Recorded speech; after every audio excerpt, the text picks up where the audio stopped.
The Mayo Experience. Mayo Experience.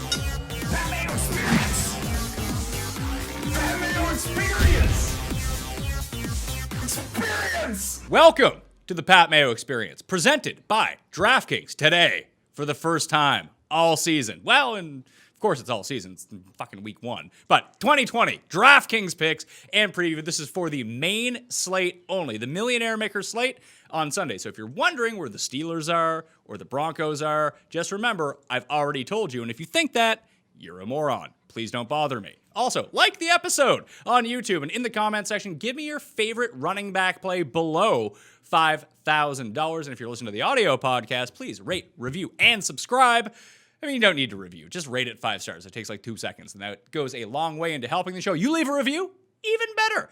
Also, I want to tell you that if you are interested in being serious about DraftKings this season, I got 2 things for you. One, I released a show with Kyle and Javi over the weekend. You can find that up on the podcast feed or up on Mayo Media Network, the YouTube channel, breaking down most of the common mistakes that people make when playing DraftKings, how to be profitable, how to use tools, and the proper strategy you should take, but especially tournament selection. It's not just entries into the Millionaire Maker and hope to win $1 million. There's actually ways to pick the right tournament that's best for you and how many lineups you're playing, because if you're not playing 150 lineups and you're only playing 3, probably better tournaments for you than the Millionaire Maker. But there are good ones out there with flat payout structures like the Pat Mayo Experience DraftKings Open. That one's only $15 to play, 3 max entry, no rake. It is the best tournament on DraftKings, and you can find the link to that tournament right now. There's 2,000 spots left in the description of this podcast or video. They're filling up quickly, so I suggest you go at least reserve your spot right now before you're sitting there on Sunday being like, man, I wish I played in that no rake tournament, the best tournament on DraftKings, but I can't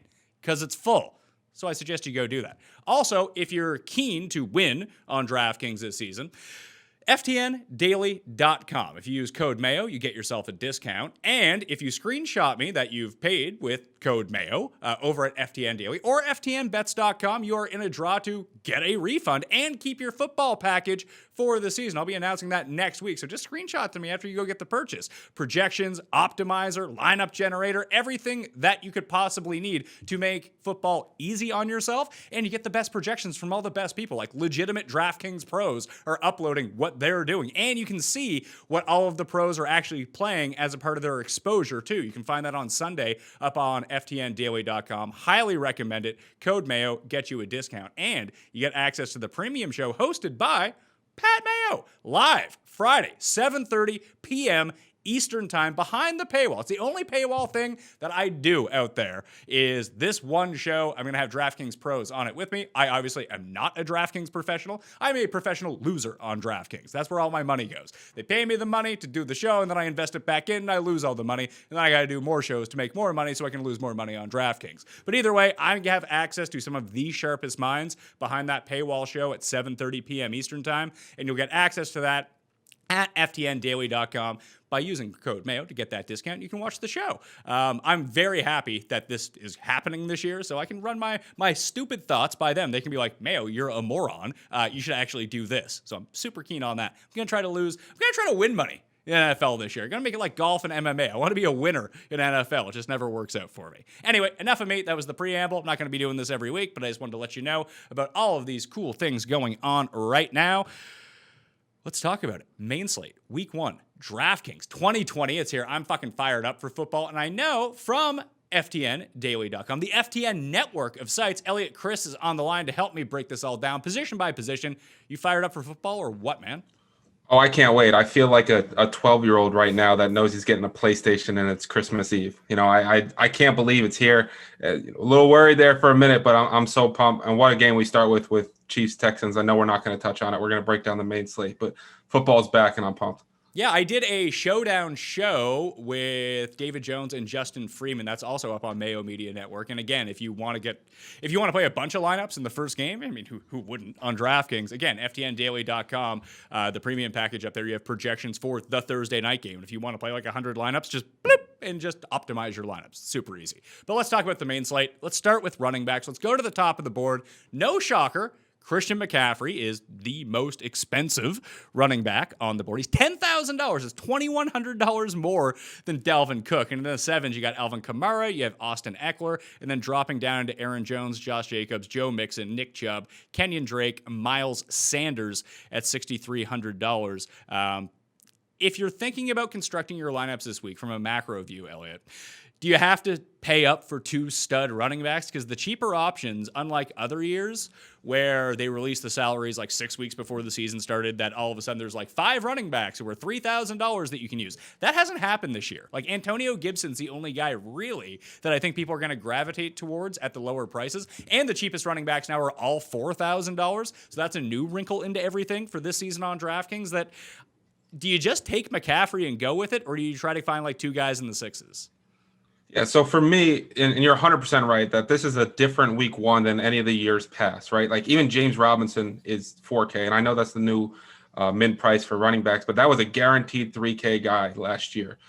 For me with McCaffrey, I'm actually thinking I'm going to fade him this year. It has nothing to do with Christian McCaffrey, but there's so many valuable plays out there right now where I think a guy like Dalvin Cook's more of an 8.5, 8.9K running back, even if you look at him in games where he's healthy last year, that McCaffrey is priced appropriately. And with so many pricing mistakes, I'm going to lean in other directions. And guys like Josh Jacobs, Austin Eckler, Dalvin Cook, you mentioned Miles Sanders if he's healthy, Antonio Gibson. I think these guys are real values, and I can build a real core there and then really focus on that 6 to 7K wide receiver range. Yeah, if you take McCaffrey, it does really take away what you can do elsewhere. You're going to have to play some like 3K receivers or play like the super cheapest defense or punt at tight end, whatever it might be.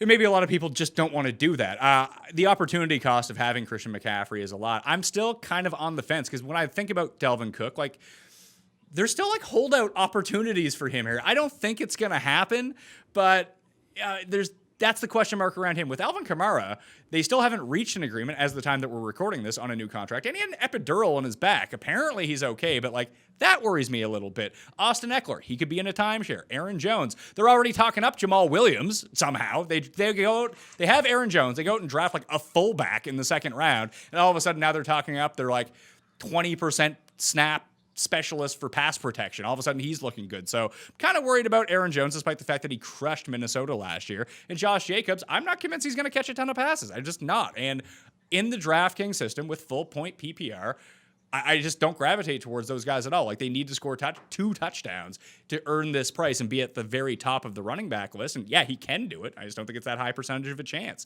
So then all of a sudden, like if I've crossed off almost all of those guys, then I'm in the Drake, Miles Sanders, who have injury concerns, but I think that might suppress their ownership a little bit. That's where I would be looking. Yeah, I think Brian Flores actually came out today, the Miami Dolphins coach, and it was a really interesting quote, and I think it's something that we have to adjust to, is that he said, guys that are a little banged up, it's unlikely that they're going to be able to play 60, 70, 80% of the snaps. So like that's a concern with Miles Sanders, where it's still a mystery to how hurt he really is, if he is even hurt. I mean, I would lean towards he's okay with the fact that, they cut 3 running backs. They only have 3 running backs on the team. Drake crushed San Francisco last year. They got him involved with 11 receptions in those 2 games as well. He's going to have no ownership. People are going to see that San Francisco defense and run for the hills. But the Cardinals did a great job against the 49ers last year. They were winning the 1 game with a minute to go and ended up having a lateral from Larry Fitzgerald on a comeback drive, cost them the cover. And then the first game on Thursday Night Football, they gave the 49ers all they can handle and almost actually came back. That pace and spread out offense did a lot of damage to them. I think Drake is a guy that's almost always under-owned. He should get a workhorse volume and a matchup where people are going to shy away, but he's going to have the 5-catch floor. He's going to have the volume, and he can break big runs. That I think Drake is a really interesting GPP play this week. Yeah, it doesn't feel like that unless, he was in the walking boot as of like today, but that happened at the beginning of last year too, and it turned out he was fine. The return of Chase Edmonds into the backfield, I don't think he's going to play a lot, or maybe you see them on the field at the same time, but they play such an up-tempo pace that they run so many snaps that even if Drake plays 70% of the snaps, that's like playing 85% if you're on another team, because they have so much volume going at it. So if they're up, he's getting the ball. If they're down, he's probably going to be involved in the passing game. And what we saw from them, and hopefully they start going out for it on 4th down a little bit more this year. Cliff, give your head a shake. Go for it on 4th down. No one likes from the 1 yard line field goals. No one wants that. I'd rather you just turn the ball over at that point. But Drake is getting the touches inside the 5 yard line, which is huge. And I think the best way, and Javi and Kyle and I discussed this on the strategy show, is that with running back, sometimes the best thing you can do to really make the optimal like plus EV play in tournaments, especially large field tournaments like the Millionaire Maker, is take the running back who has the perceived bad matchup because no one wants to use him. And it really doesn't make that big of a difference at running back, as it turns out. I mean, snaps and weighted opportunity are what you really want, right? You want your guy to be on the field and you want him to be involved in a pass game or run game script. Like, that's your concern with Josh Jacobs. I think the fact that they traded Lynn Bounded makes a big difference. The fact that the Panthers are a historically bad run defense who gave up, 26 touchdowns and over 2,000 yards on the ground, and then they lost Luke Kuechly in the offseason. So I would push back on Jacobs a little bit. But yeah, I think you're absolutely right that perceived bad matchups have won people a lot of money. I mean, I remember a couple years ago when you don't play running backs against the Seattle Seahawks and David Johnson came to town and he was like 5% owned and he was the guy that was scoring 35 points every week. And then what did he do? He scored 35 points at 5% owned. So matchups can get a little overrated when it comes to volume, but I definitely think they matter. You don't want a guy who's a pass catching back only and they're going to play from up 14 points. But guys that stay on the field no matter what, I think you can definitely look past the matchups a little bit to try to gain leverage on the field. Well, the guy that I'm just very curious about, I think Joe Mixon's a really fine play in another perceived tough matchup, especially it's a little bit easier now without Derwin James around for the Chargers, but I mean, that's projected to be within like a 1-score game the entire way. He's not coming off the field. Like if Joe Mixon is healthy, he is not losing snaps to Gio Bernard, even in the passing game. And I think with Joe Burrow that you might see an uptick in the passing game for Joe Mixon in that spot. So I like him better than I like Jacobs. Aaron Jones and Austin Eckler, I just can't really wrap my mind around and figure out. I'd probably just rather go with the cheaper play there. It's Nick Chubb, because Nick Chubb feels like he's going to score 3 points or 33 points to me. Yeah, I was actually debating Javi on this one. And if you look at the first game last year, no one played Chubb, and then he killed the Ravens. If you look at the Ravens defense historically, Brandon Williams playing has been such a big deal. And the fact that they got Calais Campbell this offseason, I think when he crushed the Ravens, it was before the Ravens figured everything out. Like you look at the last 10 games of the season, they won by their average margin of victory was 19.8 points. That's just a team that was slaughtering people. And you look at his production once Hunt came back, he dropped from RB6 to RB17 or 16, excuse me. But obviously he still got the touches and he just didn't get the touchdowns. But his usage in the pass game really concerns me, where I think the Ravens are actually going to roll the Browns. And if they do, the Ravens are 8-point home favorites. I think the Nick Chubb could be in trouble. But if you're going to play 150 lineups, I have no problem rolling out some Chubb because no one's going to play him. Yeah, I on this show, if people don't know, I try to kind of hammer it out for not the 150 style player, but more of the 5, 10, 20. Like if you want to max out one of like the $3.20 max, which is actually a pretty fine contest on DraftKings. Good lower level, you only invest $60 and you get the fun of drafting 20 teams as it goes along for. That's really where I try to cap out. That's what this show is more or less talking about. And I like that you hit on the spread in this game when you talk about the Ravens are favored by 8. You can even find them at 8.5 in some places right now. And I'm using the pace tool at ftndaily.com and looking at the Browns from last season when they were losing by 8 or more points. They pass around 85% of the time. And if this game plays to script, that just doesn't mean a whole lot of Nick Chubb. I'd say the counter to that is if the Browns do keep this close or potentially have a chance to win this game, it's probably because of Nick Chubb, isn't it? Yeah, most likely. And I would want to run it back with Mark Andrews because if the Ravens have to pass a lot, you look at the Ravens throwing to tight ends 42% of the time. They traded Hayden Hurst. Mark Andrews would be the guy that I would run it back with Nick Chubb. And I think you then have a very unique roster because Andrews kind of finds himself in no man's land and Chubb is going to be low owned. And now if that game plan hits, I mean, the Browns are plus 340 on the money line. So it's not out of the realm of possibility for them to win. And now you have a very unique roster construction. I just think that the more I think about it, that I would prefer to have Drake in this circumstance. I feel like he's a bit safer. And I don't think that people are going to go out of their way to go use Drake, even versus Chubb. Like I would project those two guys at probably just, within 2 or 3 percentage points in the Millionaire Maker, even just higher stakes tournaments, that they're not going to be like go-to options. Like if Sanders gets the bill of health clean and it looks like he's going to be the guy, everyone's going to use Miles Sanders. And I don't really have an argument against him, but I'm not afraid to eat chalk at expensive running back. I can differentiate my team elsewhere. That's not really a problem for me. I want to make sure I have good running backs, figure out the rest everywhere where there's just more variance at these other positions. Like I'll have a low-owned quarterback, wide receiver stack and make it cheap in some game that no one wants the quarterback in. And as long as I have my stud running backs, I'm good to go. But then I just look at the rest of the 6,000s. Like Gurley is 6,100, James White is 6,000, Leonard Fournette is $6,000. Then you have, even in the high fives, you have Montgomery, not sure whether he's going to play. Mostert against Arizona is 58. Jonathan Taylor, I don't even think he's starting. I think Marlon Mack is starting. That's going to be a split more than likely. Bell, Ingram, and Devin Singletary. Like after Gurley, I think you can make a case for a lot of these guys, but you could easily make the opposite case to the downside of all of these guys. But Gurley really piques my interest. I think if you're ever going to use him, week 1 seems like the time to use him. He's as fresh as he's going to be.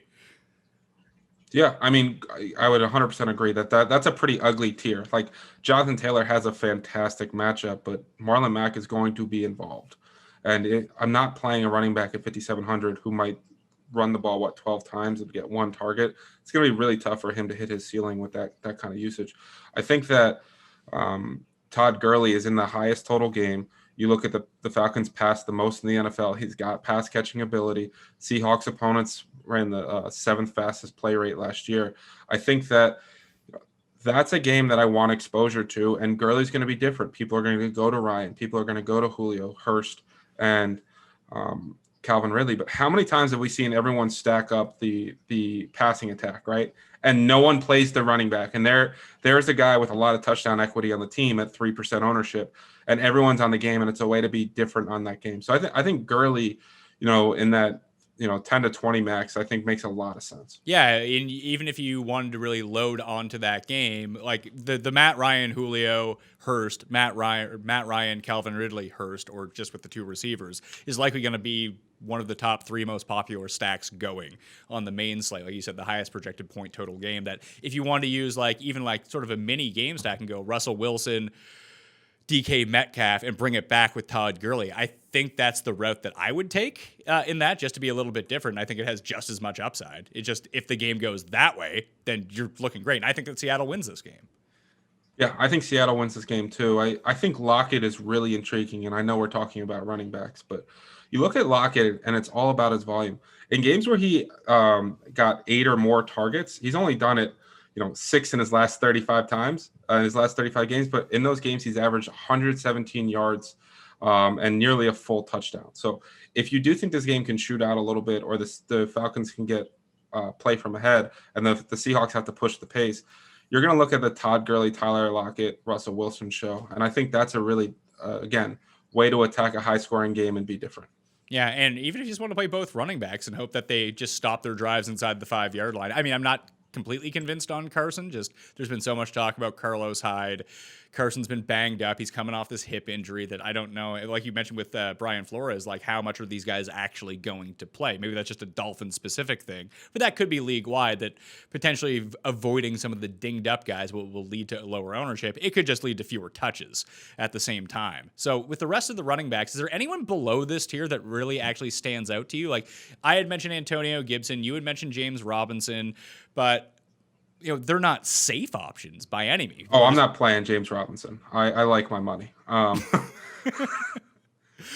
think Antonio Gibson is really interesting just from the Norv Turner perspective. We're looking at an explosive player at Memphis. Yes, he only had 33 carries last year. He did average 11.2, 230-pound, 4'4" guy.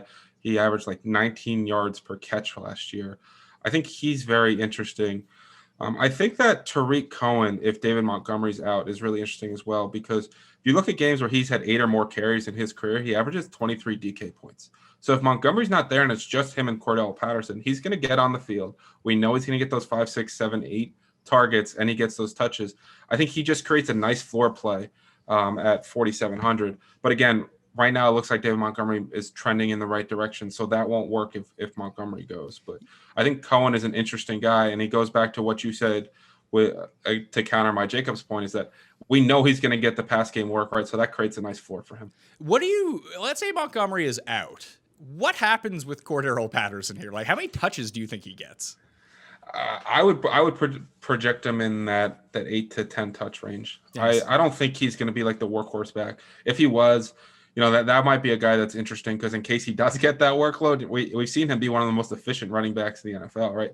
The issue with Patterson has never been the talent. It's been the route running and knowing where to go, but you give him the football and he makes it work, right? So if that's probably more than a 20 max play for me, I would prefer to go Cohen, but I think he's interesting as a flyer. At running back, like I mentioned, I want to target these volume guys. Who can I pencil in for all of the volume, or at least pass catching upside on teams that are trailing that I know that they're going to see just a spike in snaps? Like the Chris Thompsons of the world could end up being a really nice play here. 8-point dogs. He's the pass catching running back, not James Robinson, although we don't know that for sure. That's just what we're assuming because Jay Gruden's the new OC and that's how he likes to use Chris Thompson. That all of a sudden that could just be a breakout play. But I'm trying to get away from that style of player this year because that's where I end up losing all my money. It's like, oh, they're going to be losing by a ton. I'm going to take this crappy running back who might have 8 catches, and he gets like 2 catches and has like 4 DraftKings points, and I lose all my money. So I'm really trying to lock into the high-end running backs, get that guaranteed volume, which really leaves me off players like I don't want to have to figure out the Bucs backfield. I just don't. I don't know if it's going to be Fournette or if it's going to be Ronald Jones or neither of them because maybe they don't run the ball a ton, or the Patriots backfield or any of these split backfields. Like the Bills one, to me, is really difficult to figure out because I think the Jets have a terrible defense, just both run and pass, especially without Jamal Adams there this year.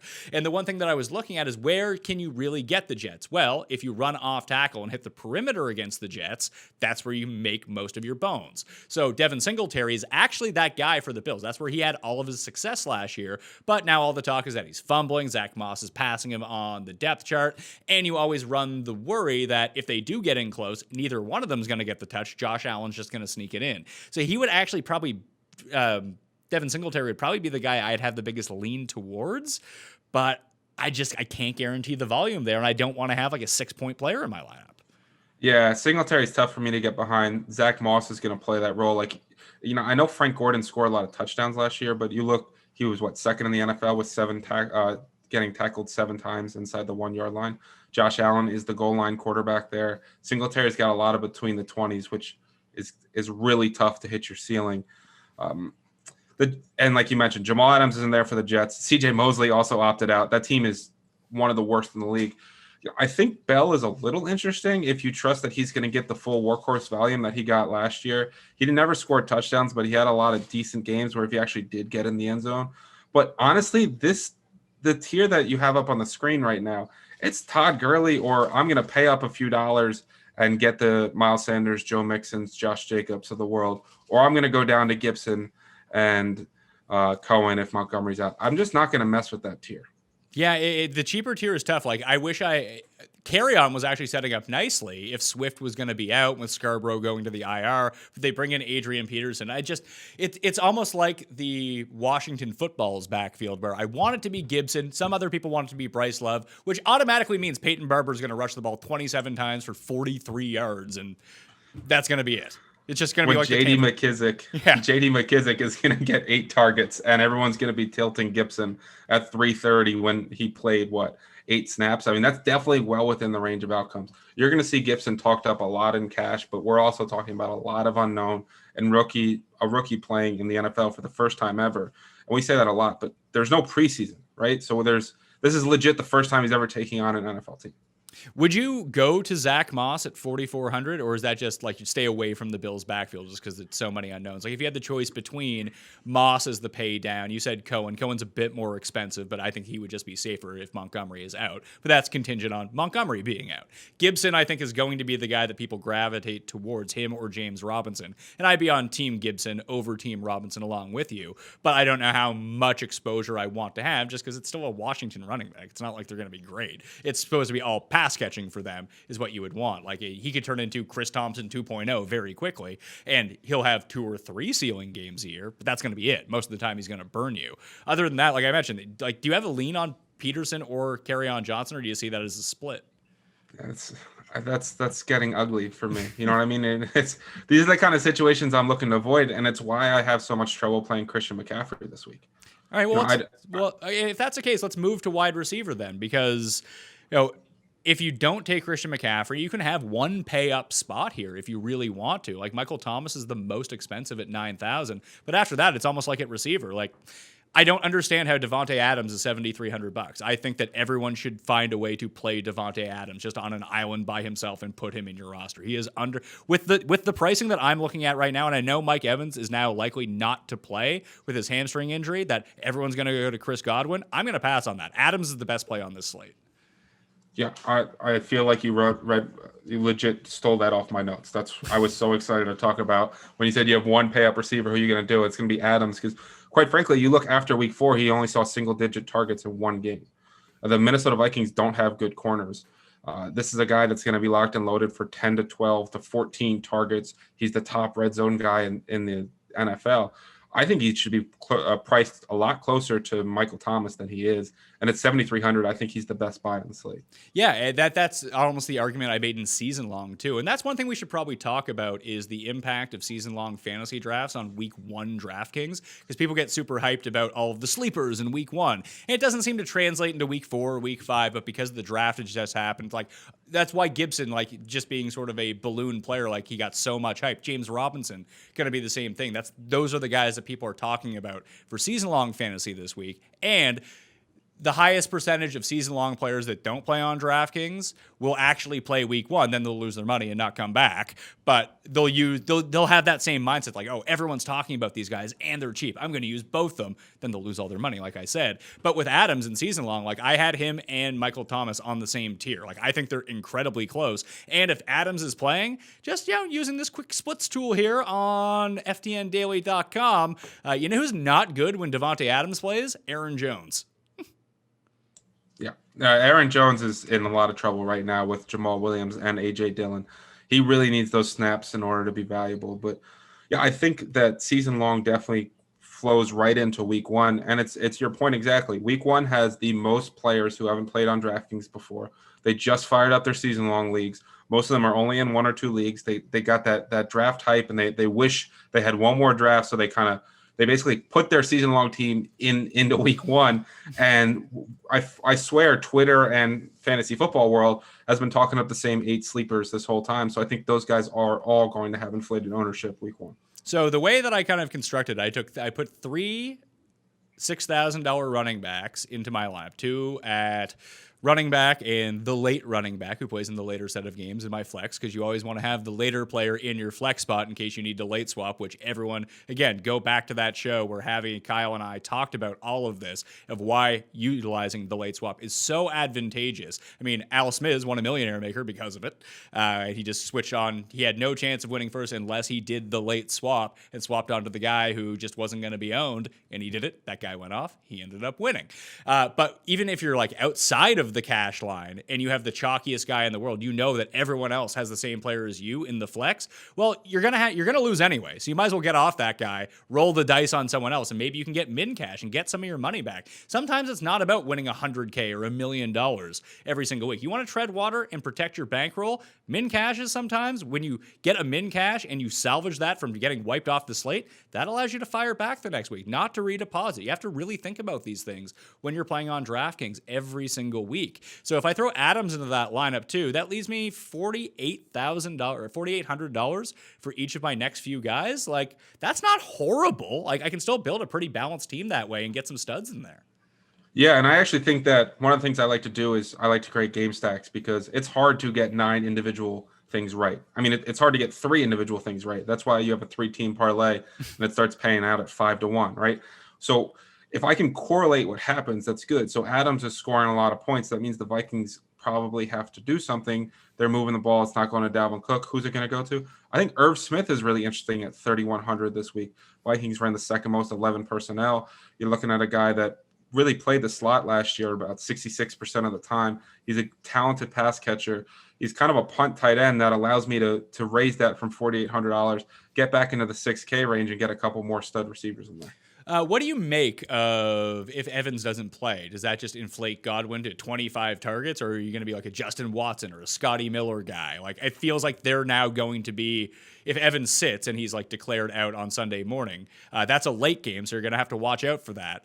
But with Scotty, I would think that Scotty Miller probably draws the outside assignment and replaces Evans, or maybe if they bump Godwin outside, he's fucked on Lattimore. Like, that's not good.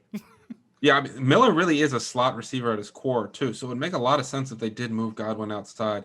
And if he has inflated ownership there, I think that's a great situation to fade. And certainly, if you play him and you're behind, that's a perfect late swap example where if Godwin becomes the chalk, you got to move off of him if you're chasing people.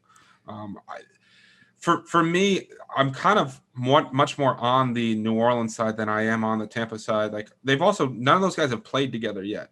We really don't know how they're all going to adjust. And I think that, yes, it's going to be a high scoring game. Yes, both these teams should pass a lot, but for me, it's really the Michael Thomases, the Emmanuel Sanders, the Cooks in that game that I really want exposure to. So Scotty Miller is $4,000 who could end up with a starting gig here for Tampa. They getting passes from Tom Brady. Why not? And then if we look at Justin Watson, he's $3,800. It does feel like if Evan sits, like those two guys are going to have ownership on them. I don't think I would play either of them.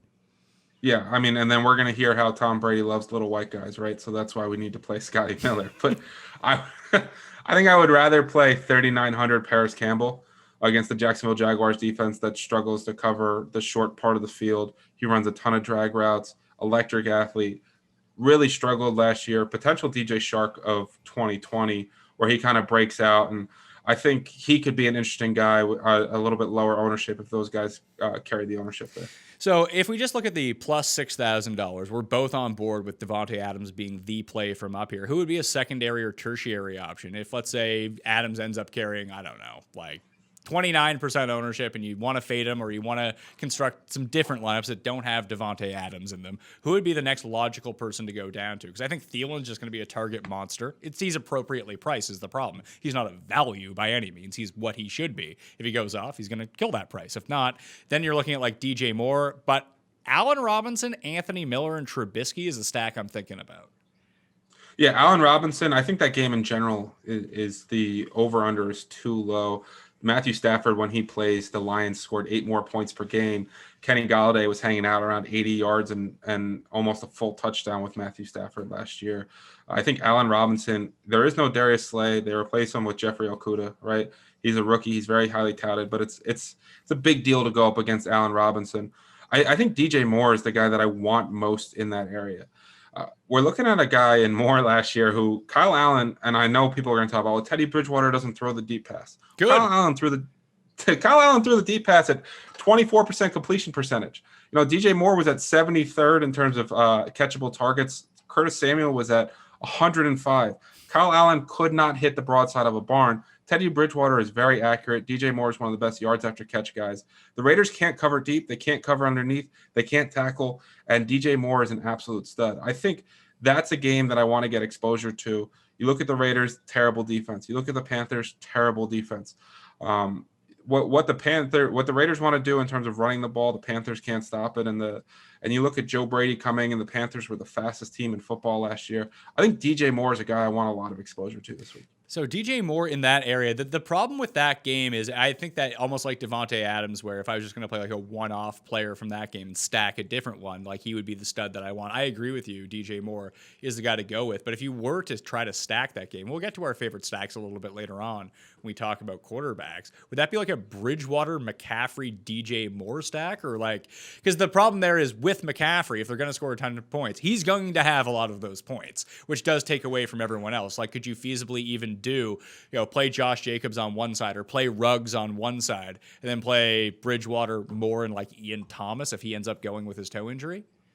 Yeah, I think you could say, I would say that Teddy Bridgewater, DJ Moore, Curtis Samuel's numbers in terms of like air yards and everything were off the charts last year. He had the highest air yards. He's the only guy with over 1,200 air yards who failed to break 700 yards. And I talked about before, Kyle Allen was so inaccurate, but if you look at his average separation, Samuel was actually really good last year. I think Waller's a guy you could run it back with, Byron Edwards. Ruggs is definitely explosive. I think on the Raiders side, there's a bit more uncertainty, right? Because Ruggs is a rookie, Edwards is a rookie. Waller was a little less good without with Renfro on the field last year. But I think that I would go, if I want to stack the game out completely, I would go Samuel, Bridgewater, Moore, and Waller. Yeah, and then Christian McCaffrey scores 5 touchdowns and you got no money left. Happens to the best of us. But the other guys down here, like I don't think anyone's going to use Diggs. You had mentioned Lockett before as part of a Seattle type going after that game with a high total. Diggs I find really interesting. I think that Galladay is just a fine play. I'll probably fade Ridley. Keenan Allen is the other one. He's $6,400. No one really knows what to make of the Chargers offense, but he's the guy. I'm not even sure Mike Williams is going to play. That means it's going to be Hunter Henry, unknown, and Keenan Allen, then Austin Eckler potentially catching passes out of the backfield. But I don't even know if Tyrod is going to be checking down all that much. Like, generally, in the past, when we've seen Tyrod, instead of doing the blood dumps that Phillip Rivers used to do to Austin Eckler and Melvin Gordon to inflate their fantasy floors every single week, Tyrod just runs in those spots. Yeah, there's a lot of concern about Tyrod Taylor, right? And what is that going to mean? Or whether it's Hunter Henry, even though Charles Clay with Tyrod Taylor did have an 18.9% target share. And that's the biggest concern with Eckler, right? And I know we're talking about Keenan Allen, but do mobile quarterbacks pass to running backs? I think the argument for Eckler is that he plays a lot of snaps at the slot and the outside receiver. I think Allen's interesting. I think, we've talked a lot about GPPs and being different. Emmanuel Sanders, if you look at his 5 games indoors, has averaged 95 yards indoors. And the Bucs were the 4th worst team against wide receiver 2s last year. They really struggled to stop the deep ball. And we know most of Michael Thomas's work comes within 10 yards of the line of scrimmage. He's the best receiver that Thomas has played with in a while. He's 5,700. No one's going to look at him. The Bucs forced teams to throw more than anyone else in the league last year. And when the Saints throw, they score points in bunches. I think that Sanders at 5,700 is a guy that no one's going to look at and is a really intriguing play. That's interesting, especially if you want to go full fade on Michael Thomas, and that's the option that you go to even pair. Even if you want to go to like Kamara, assume he does his work through the air, you go to Emmanuel Sanders. Then you have Drew Brees because, a lot of the reason that Tampa is so bad through there is that their run defense is really good. Unfortunately, this isn't 1991, so that doesn't really matter, but it does force teams to go into the air. Man, I don't know if I can get there I like the Saints in that game too. I just feel like Drew Brees, the head of the socialist quarterback movement, just spreads it out too much. It's Michael Thomas, and then we don't know. Like that Emmanuel Sanders role where he could really break out could be Traquan Smith for all we know. Yeah, no, I mean, listen, that's why he's going to be 1% owned, right? A lot of people would feel more comfortable with it if he was in that 4,800 range. But for me, it's a situation where if Brees is going to right now, Jeff Ratcliffe, who's one of the sharpest guys when it comes to projections, he has him throwing 38 times in this game. Thomas can't get 38 targets. I know he saw 66% of the wide receiver targets, which is like 16% higher than anyone else. His volume last year was absurd. It's going to be tough to replicate. It's definitely doable. He's Michael Thomas. But I think that if you are going to fade Thomas, the Saints are going to score points in this one. And if it goes in a different direction, I think Sanders is a reasonable play. Obviously, it could go to Cook.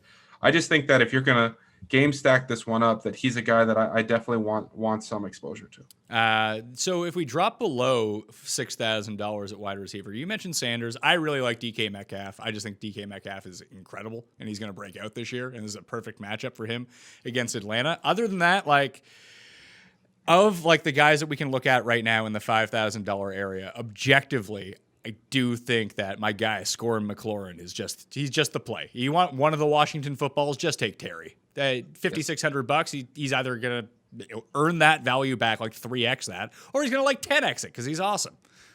Yeah, no, I couldn't agree more with you. 5,600 is just too cheap for him. And DK Metcalf is absolutely in a great matchup, and he could easily become Julio Jones 2.0 here in a hurry. But for me, Terry McLaurin, I understand the Eagles got Darius Slay, but McLaurin killed everyone last year. I mean, even against Stephon Gilmore, right? I know he only put up 73 yards, but that was 35 more yards than Gilmore was giving up to every other receiver in the NFL. Haskins struggled. I know McLaurin's numbers drop with him, but they really only the touchdowns drop with Haskins. And he can't be any worse. And the Washington football team are going to play from behind. I think McLaurin is a legit, really good play. He's too cheap. He should be closer to that $6,200 to $6,500 mark. Yeah, he's one of the main reasons why I would concede that someone like Adam Thielen is likely safer than McLaurin for a floor, but I'm not looking for a floor in a GPP. I'm looking for the upside, and I get a cheaper receiver with a higher upside. I'm going to take that, especially because he's the number one target on the team. Like, I'm not super sweating Steve Sims. Now, people are going to play this clip back to me after he has like 3 touchdowns on like reverses or like a kick return touchdown, but I'll take my chances with scoring McLaurin on this one at $5,600. I think he's a fantastic value. And then other than that, I think the secondary pieces of that Lions and Bears game, like I like Anthony Miller and Marvin Jones.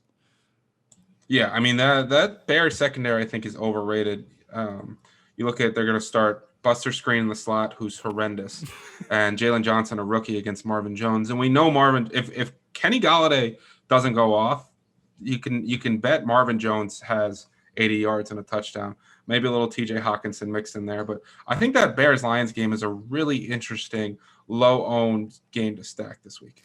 Yeah, and people. Well, it's going to be indoors. It's at Ford Field, Stafford back. And the biggest thing to me is Trubisky only plays well against the Lions. If you go back and look at his stats, he averages over 3 passing touchdowns a game.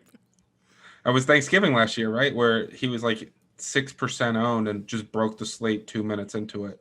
And I actually think Cohen was a big part of that. But yeah, no, that Bears-Lions game I think has a chance to shoot out. And I'm on the team total over for Lions 23.5, and I think that stacking Stafford even potentially with Jones and Golladay and running it back with Allen Robinson is going to be really unique. Yeah, or you could do it with if Montgomery ends up sitting, you could do that with Cohen too. I'm actually just looking at the other side of the game just because I think that people like Stafford this year. He has sneaky MVP buzz. That just no one wants to use Trubisky. Plus, you get the bonus that Trubisky will run from time to time, that he can create some upside with that with his legs as well. But in 3 games over the past 2 years against the Lions, he's completed 75% of his passes and is averaging 3 touchdowns a game and 290 yards. Like, he legit sucks against every other team. Yeah, I mean, I guess everyone has that one person that they're really good against, right? Even though that person or team is better than them. And again, no Darius Slay. Justin Coleman's one of the worst slot receivers in the NFL. Jeff Okudah is a rookie. The Lions defense is not particularly good. The only question is, if Trubisky's legit terrible, is he going to get that second half? Are they going to pull him for Foles? But I don't think so. I think Pace is desperate as he passes on Watson and Mahomes, right? And everyone just continues to make fun of them every single time to try to give this Trubisky thing as much rope as possible. And you mentioned the running upside, and I think that's one of the things we stray too far away from with quarterbacks. I know Rich Rebar talks about the Konami code, and that's really what it is. Quarterbacks with rushing upside, they almost start with 3 or 4 more points than everybody else. So I don't mind the Trubisky. I don't think I'll go there, but I completely get it. Well, I said I'd try to be better at DraftKings this year, and now I'm talking about using Mitch Trubisky. So we know how this is going to go. But the big thing that I like about their offense, especially if Montgomery ends up playing, is that I know where the passes are going to go. They have like 38 tight ends. I'm not sweating Jimmy Graham. I know it's either going to go to Allen Robinson or it's going to go to Anthony Miller. Like, they're probably going to combine for over 50% of the market share of targets. That is like old school Denver with Sanders and DT, or old school Oakland with Michael Crabtree and Amari Cooper. Like, there are so few teams like that anymore that the Bears are actually one of them. Yeah, the other team is the Saints, right? Except they don't combine for 2 receivers; they go to 1. I actually think the other one, by the way, is the Packers this year, and it's just going to go to Devontae Adams. But yeah, I really think that's the great thing about the Bears when it comes to fantasy football is the only other person I might go to is Cohen, and everyone else is going to be 2 targets or less. So. Well, now that it's indoors on the fast track, it's going to be Ted Ginn season. He's going to catch like 3 50-yard touchdowns or something. Below, actually, the last guy in this area, they're back-to-back. Like, Jamison Crowder kills the Bills because they just allow you to catch 4-yard passes on them, but he's going to have to score a touchdown to really kind of break the slate. He'll have like 11 catches for 84 yards, and you hope he gets into the end zone. Other than that, like, you have Hollywood Brown and Ruggs back to back. They're just both. I mean, we don't know what Ruggs is going to be. We assume because of his speed that he's going to be a really big, deep threat. Would you prefer Ruggs over Brown in this matchup with the Ravens being 8-point favorites? You expect a lot of running in that game, where with Ruggs and Oakland, like, they could be behind on the Panthers. Who knows what's going to happen in that game? That Ruggs could be the guy, maybe. I think they're both highly volatile. I think Brown is one of those guys that if you get the game script right, and it's the day that the Ravens have to throw a lot, Brown could explode. The one thing he has on everybody is speed, but the Browns corners and Greedy Williams and Denzel Ward are two of the fastest tandems in the NFL. So I probably am not looking Brown in this one. I get the Ruggs infatuation, right? Because if he gets 8 targets, he could break the slate. Jamison Crowder, Trey White doesn't go in the slot, and that's basically where you're going to attack. And they are out of players elsewhere. So I get Jamison Crowder. It's just I could see him in cash games, but in tournaments, to your point, he's really got to get in the end zone once, maybe twice to really hurt you in that range compared to everyone else in that range. Like you mentioned Hollywood Brown, you mentioned Henry Ruggs. Those guys have 30-point ceilings. I don't think that Jamison Crowder hits that without 2 catches for touchdowns. And I think the other guy that's interesting is Deshaun Jackson. He's becoming more and more popular, which will make me like him less and less because of how volatile he is. But if Rieger's out, Jeffrey's out, we saw him torch the Washington football team last year, right? 8 catches for 154 yards and 2 touchdowns. For me, Jackson is interesting. But I like Ruggs, especially if I'm going to stack up the Panthers and I'm going to stack that game in a 20 max. I'm just going to start mixing and matching Raiders. I think that he could absolutely explode. Would you be more willing to use a bunch of Ruggs, or would you say, hey, Brian Edwards is getting the rub as the wide receiver 2 over Tyrell Williams? He's super cheap. Just go to him to save money? For me, I would. I'm going to have a cop-out answer right now and say that if I'm running a 20 max, because I'm probably not playing either in single or 3-entry max. If I'm running a 20 max and I'm stacking that game up, I'd probably leave their exposures even. That's not a situation that I want to really go strong on one side, because at the end of the day, we're all just guessing. I totally, when we were going through all the names, I forgot that Edelman was $6,000. What do you think his ownership is going to be, like 0.5%? I was looking at this, and it's really tough to predict what that game looks like, right? Because the Dolphins have, after signed Byron Jones and Xavier Howard, they have excellent outside corners. They're probably not going to go into the slot at all. How are the Patriots going to call plays? You look at like when Jacoby Brissett was the quarterback, they were Josh McDaniels was 32nd in pass rate, but when Kyle Orton was the quarterback, he was like 7th. I mean, it's been all over the place. So I think that one's a little bit tougher to predict. I think Cam Newton, if you're going to play Cam Newton, Julian Edelman makes some sense, but I'm probably just going to let someone else have that headache. So below Deshaun Jackson at $4,900, all the way to the bottom of receiver. You mentioned Paris Campbell, the Frenchman. Maybe he is someone that you can get behind, but I don't know if I'm there with him. Is there anyone else down there that you can see going off? Please don't make me try to say Paris Campbell the way you just did. That was very, very impressive. Recently played a game where you had to say everything in accents, and I had to do French, and all I could come up with was oui, oui. So very impressive. See, quand tu es Canadien, tu parles français. It's a part of the thing you do up here. Yeah, well, I'm going to have to just trust you on that one and say that if I had to think of a guy that's interesting, is because I would want to stack him up with his quarterback, is Laviska Shenault playing in the slot. I think he could potentially get some RB carries, potentially some Wildcat. Gardner Minshew's a guy that averaged 21 DK points and losses. He's got some of that rushing upside, 5th in rushing attempts last year per game. So I think that Shenault is another guy there. But again, this is why I just struggle to get to Christian McCaffrey. I'm willing to punt tight end, but this 4K range is not exciting. No, it's really not. And just as a rule of thumb, if there is a 4K or 3K wide receiver who ends up becoming like the play, like he's stepping into this role, like the Scotty Miller or Justin Watson, whichever one of those guys replaces Mike Evans, is going to end up being chalk. Just don't play the cheap wide receiver. It'll work out, I don't know, 4 of 16 times during the year. The other weeks, because you faded them, you're going to profit immensely off of not playing these losers.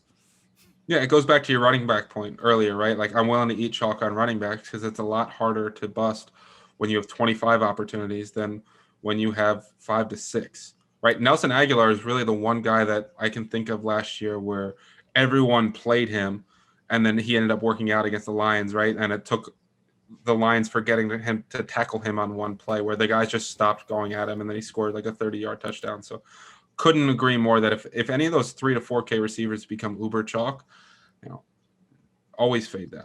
Yeah, it'd be like if all the Eagles receivers are out, you just have Deshaun Jackson, then Arcega Whiteside ends up becoming super chalk. Then like Greg Ward will go off because that's just what happens. Or they both suck because that could happen too. Washington's defense, not terrible, by the way. At least the front seven. They're going to get to the quarterback. But let's talk tight end very briefly. We'll talk about stacks afterwards. But independent, if you're just going to punt at tight end, you mentioned Irv Smith. I like Jack Doyle a lot. I think that Jack Doyle without Trey Burton now placed on IR is just... He's not a super high upside tight end, but if he can find his way into the end zone, like he should have a target base of, let's say, I don't know, 5 to 8 targets with Phillip Rivers and no other tight ends unless my guy Mo Alley-Cox ends up on the field. But I like Jack Doyle a lot, and he's cheap. Yeah, I mean, you said he doesn't have much upside, but most tight ends don't have much upside, right? That's the real advantage to punting tight end is that you're really just hoping that the 6K plus guys don't go off for 20 plus points, because 10 points you can win a tournament with 10 points from a tight end. And you know the Colts targeted tight ends third most in the NFL last year. You said there's no Eric Ebron, Trey Burton's out.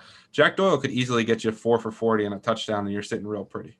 Yeah, like paying up for Kittle would be fantastic, but if we can't find the money to pay up for McCaffrey, finding the money to pay up for Kittle at $7,200 is gonna be tough. I don't even know what to make of that 49ers offense. I think the 49ers offense is going to be good, and Kittle's going to be the main cog in that, but after him, I can't, for the life of me, figure it out.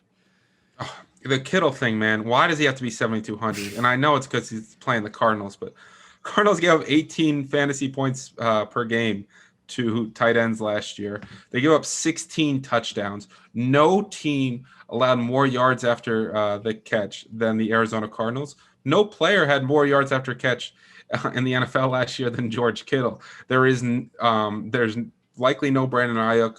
Deebo Samuel is coming off an injury. And he's probably not going to play either. Right. Like there's no one there. And if you look at games where the total was 47.5 or higher, Kittle averages 9.6 targets and 91.2 yards last year. Like everything sets up for George Kittle to smash. But at 7,200 at the tight end position, it becomes really, really difficult to play him, which probably means he's a good play in GPPs because everyone's going to look at him, say, I want him, and then be like, well, I can't figure out a way to make it work, and then no one plays him. So I think that there's so much going for Kittle other than that price that if his ownership becomes really low, he's worth taking a long look at. Yeah, so maybe that's in the circumstance if you're playing more than like it's tough to slide him into a single entry or a cash game. He's just too expensive. When you have like capable $3,000 options that present a decent floor, just not that same sort of upside. But if you were to run a 20 max, that instead of using Adams in some lineups, use that salary and pay for Kittle in your tight end slot. Yeah, it's tough, right? How many times has George Kittle outscored Devontae Adams? Not many. I would say like 25% of the time. Yeah, so but Kittle those, and Kelsey but those are the risks, and I wouldn't do it if Kittle was going to be like 25% owned, but he's probably going to end up being what 6% owned. Yeah, the only thing I worry about is that everyone last year just ran to who are the Cardinals playing? That's who are playing at tight end, right? I mean, last year was like Will Dissly and TJ Hawkinson going for 30 points when they played the Cardinals, so it just got to the point where it was the big debate: are tight end funnels a real thing? And the Cardinals were like, yep, last year it certainly was a real thing. So if that inflates his ownership, I don't think he's a good play. But again, if like your point, if he's 6% owned and I'm playing a lot of lineups, I want to get some George Kittle exposure. Yeah, and I'm good with like fading all the rest of the guys. Like I just don't want to pay up a tight end. Like there's nothing wrong with Waller or Andrews or Ertz or Cook or Hunter Henry. I don't like Austin Hooper this week, but I think I would prefer to spend the money at other positions, put it that way. You mentioned Irv. I like Jack Doyle. Is there anyone else down there? Like I was initially leaning Tyler Eifert, now in Jacksonville, but when the depth charts came out, all of a sudden the Irish assassin, James O'Shaughnessy, was listed ahead of him on the depth chart. So like, great. That's not going to work. Yeah. Dallas Goedert's interesting at 4,100. The Washington football team was not good at covering the tight end last year. And there is a lack of passing weapons on Philly. That could actually really work out because they're probably just going to run 12 the entire game. Yeah, and they ran more 12 than any other team in the NFL. And you look at the second half of the year when Goddard got healthy, he was playing 80% or more of the snaps in 5 of his last 7 games with Ertz still on the field. And, he was top 8 in target share among tight ends. This is a guy that I think is really interesting at 4,100. Hayden Hurst is a little interesting as well. Seattle struggled to cover the tight end. I know Jamal Adams is there, but their cover 3 system kind of force feeds the ball to tight end some. Austin Hooper had a big role there. I'm not convinced Hayden Hurst is any good. I think that people are going to see that green number next to Hurst's name. And you mentioned the season-long stuff. Hurst has been a darling of people for months, but I think that's going to inflate his ownership. All right, let's talk about quarterbacks, and we'll talk about the best stacks that we think that are currently available out there, especially the cheap ones, because you can really save a lot of money at quarterback. Are there any quarterbacks in any lineup that you would play just independent of stack? Just play them naked. Like, would you play a naked Cam Newton? I think that's the only kind of quarterback you can ever play naked. In order to win a tournament, you need to say, I'm playing him because I think they're going to score 3 touchdowns and 2 of them are going to be rushing by Cam Newton. So I think Newton is the one guy I would play naked, but I don't think that I'm going to go that direction this week. So the jabronis I like this week, because, I mean, if we're going to save some money, we got to save it somewhere. I mentioned Trubisky with the Bears guys and potentially a Lions guy coming back. I think that could work. I also think that my guy, Minshew walk and pair him up with DJ Chark and just go nuts. I love that. I was all excited about it. You know, the naked yoga might not be for me, but Minshew is for me when it comes to getting him in my lineups. I mean, 21 DK points per game in losses. This team's going to have to throw a ton. Shark is going to have no ownership. That makes for a great stack. They're underdogs in a dome, and he has that rushing upside. No one talks about Minshew's rushing upside, and I understand he didn't score a touchdown last year, but when plays break down, he looks to use his legs. He averaged over 30 yards per game on the ground. The Colts give up yards to quarterbacks rushing. I think that this is a really sneaky matchup for Minshew with no ownership. You throw him in with Shark, and if he hits, you know, I think it's going to allow you to play all the other studs. And, you know, even if he just gets 18 to 20, there's a chance he's in that conversation with everybody else. And the stack itself is only $12,000 of your salary cap, which is huge. And Indy allowed the 4th most passing yards on deep passing attempts last season. Only the Bengals, the Raiders, and the Giants were worse. And they allowed a touchdown on 13% of those pass attempts. And when you look at Minshew last season, he completed 56% of his passes when he was throwing deep to DJ Chark versus 40% versus the rest of the Jags. So, I mean, you could throw in Chris Thompson if you think that's a game script that's going to go. The Scheinholt Wig Factory, you can chuck him in there if you want. O'Shaughnessy, Eifert, or you could just say Minshew, Chark, let's go.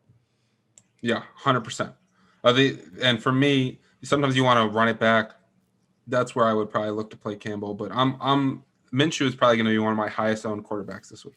So we've talked about the cheap guys. Those are the cheap guys that I do like. Is there any expensive quarterbacks? Like you mentioned the Bridgewater stack. That is also incredibly cheap if you want to go for it. But like, what if we're talking about Lamar or Russell Wilson or Breeze or Ryan or any of these guys? Of the studs, is there any that you like? Because I have sort of like, I can't figure out what to do with the Cardinals receivers, but I think that Kyler Murray has a really good game, and I know no one's going to use him.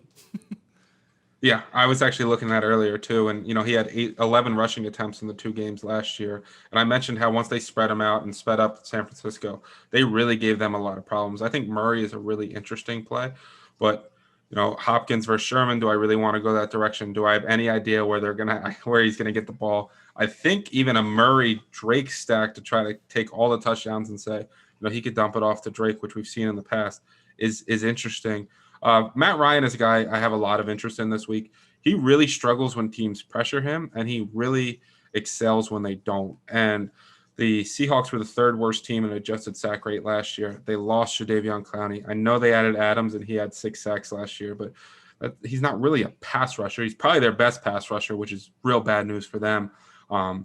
Indoors, you know, you get healthy Julio Jones. I think that the Falcons threw the ball the most of any team last year. It's the highest total, so his ownership is going to be a little inflated. But I definitely think Matt Ryan is a good play this week. Would you play Breeze or would you play Ryan? Because I think that Matt Ryan is going to be the chalk quarterback. Yeah, the whole thing with Breeze is making sure that he has enough pass attempts, and it goes back to what I said earlier, right? Projected for 38 pass attempts. The Bucs made quarterbacks throw against them more than any other team. I definitely could see that game being the shootout. And that happens, 2-3 times a year where teams go down to New Orleans and the game just goes off. And Drew Brees, for whatever reason, doesn't have the ownership. And the game is 45-40, and he's got 4 or 5 touchdown passes. I definitely have some interest in Breeze in this one, and I think there's ways to get creative to fit him in.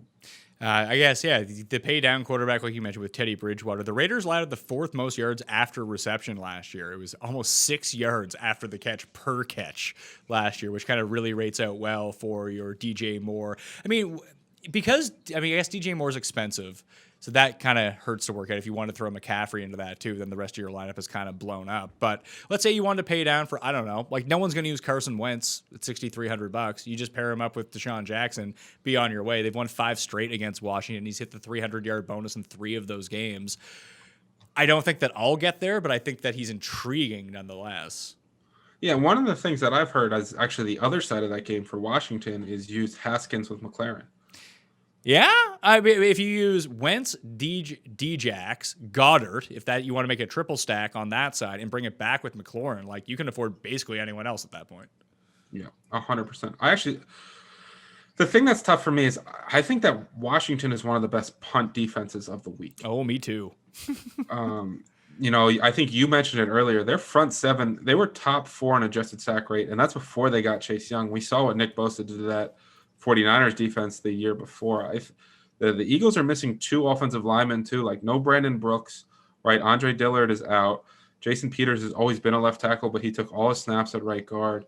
I think that the Washington is going to give them a little bit more problems than people anticipate. I actually think Washington covers +6. For me, I'd probably rather play the ancillary pieces of Goddard and McLaren and Washington's defense. Obviously not all on the same team, but then go the Wentz route. But if I am going Jackson, for him to go off, I do think Wentz probably hits the ceiling. So defenses to close this out. I like where you're at with the Washington. We just call them the Washington Footballs on this show. That's what they just changed their name to. It makes it very easy. Then you just drop the team, everything like when you're coding stuff. It's not too long. I don't have to adjust any fonts. It works out perfectly. So they're $2,000 that allows you, like you want McCaffrey, use the footballs at $2,000 against Philly. Like you mentioned, there's one way to play fantasy defenses on DraftKings. Find the team with the best adjusted sack rates and use them, especially in games that you project to be close. And it's not like the Eagles are 10-point favorites. They're 6-point favorites. And these teams have played a few close games in the past that you want a team with a very good adjusted sack rate against a quarterback who's going to throw immense volume. I don't care how many points they give up. I want a guy dropping back 45 times, that D-line going at him. You get pressures. Pressures lead to sacks. Sacks lead to fumbles, or pressures lead to bad decisions, which lead to interceptions, which could be 6 back the other way. It's impossible to predict defense. That is the best indicator that we have. And the 2 teams that kind of do that the best in these matchups where no one's really considering them, it's Washington at the min and the Panthers get to the quarterback. Now, Oakland has a good offensive line, but the Panthers really do harass the quarterback. Yeah, I think that's a good call. I think they were top 5 in adjusted sack rate last year. They add Brown in the draft, who a lot of people really liked. And if that game doesn't go the way people expect and it doesn't shoot out, there's a really good chance that the Panthers are making the Raiders' lives miserable, because the only way they're going to stop them is by getting in that backfield. Because if they don't, they're in all kinds of trouble. But I think your point is spot on. I'm not looking for shutouts. You know what I mean? This isn't 2000 where teams are just going to give up 3 points. The variance in defense is so great, and so often, a couple defensive touchdowns can make or break a slate. That give me the teams that are cheap that get after the quarterback. If I have to pay up this week, it'll probably be the Ravens, just because ever since they got Marcus Peters, they shut everybody down. They get a lot of pressure. They added Calais Campbell. Baker Mayfield, was top 5 in danger throws and interceptions and interceptable passes last year. So I think the Ravens, if I'm going to pay up, are all the way up at 3,100 is the ceiling of where I would go. The Vikings adding Ngakoue with Hunter, I think is really interesting. One of the things that we haven't talked about with defenses is that there's not going to be any crowd noise and how that can impact everything.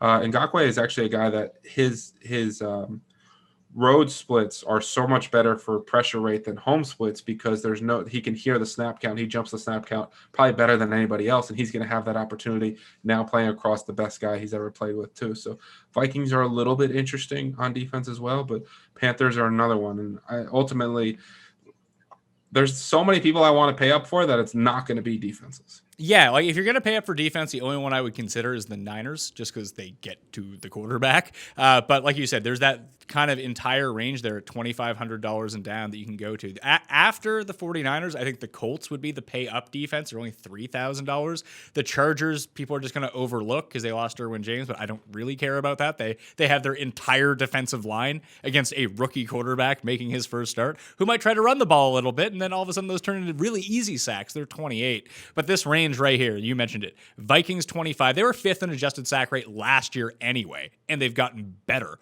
on the defensive line. Panthers at 25, Saints at 24. That one's a bit tougher, but if they jump out ahead, like it's going to be all passing from Brady. And we've seen the Saints defense also penetrate the offensive line and really harass quarterbacks. And then the footballs at $2,000. I think just a rotation of those guys. If one of them becomes chalk, don't play them. And then just throw them out of the circuit and then just rotate these 3 defenses through if you're going to end up playing 20 lineups or something like that. And hopefully you match up the one that goes off out of those 3 with your good team, and then you're dancing. I couldn't have said it any better myself. I think the Saints could become a little bit more popular if Evans is out, because if Lattimore can neutralize Godwin, the team's in a bit of trouble trying to move the ball with a new quarterback who's never really thrown the ball to all these guys learning from a new coach. So I think the Saints are an interesting one. Like you said, if Evans is out and they don't become popular, I definitely want them in that mix as well. All right, that will do it. Pat Mayo Experience 2020 Week 1 DraftKings picks. It's in the book. You want my more insight on this when I have some very sharp projections, people, and DraftKings pros. Friday evening live 7:30 p.m. Eastern Time behind the paywall at ftndaily.com. Use Mayo, get yourself a discount, and get into that giveaway draw that I was talking about. A lot of the stats that I've been referencing today and that Elliot's been referencing today, and all of the tools that we're talking about, you can get for yourself when you get a sub at ftndaily.com. So I highly recommend that. Also, I'll have a Friday night show on the Pat Mayo Experience. We're going over all the injury reports after those come out. Then I'm live Sunday morning with Brad Evans, 10 a.m. Eastern Time. Mayo Media Network YouTube will be up on the podcast feed after the fact, so you might want to tune into that as well. Elliot, what do you got cooking up over FTN Daily? I got the showdown breakdown that'll come out tomorrow. I've got advanced defense versus position. I got my favorite 10 plays under 10% ownership. Got a nice fun betting live stream that precedes your show on Friday. Got a tomorrow night is a Thursday night football primetime show. We got a nice fun fantasy show with Brad and Jeff.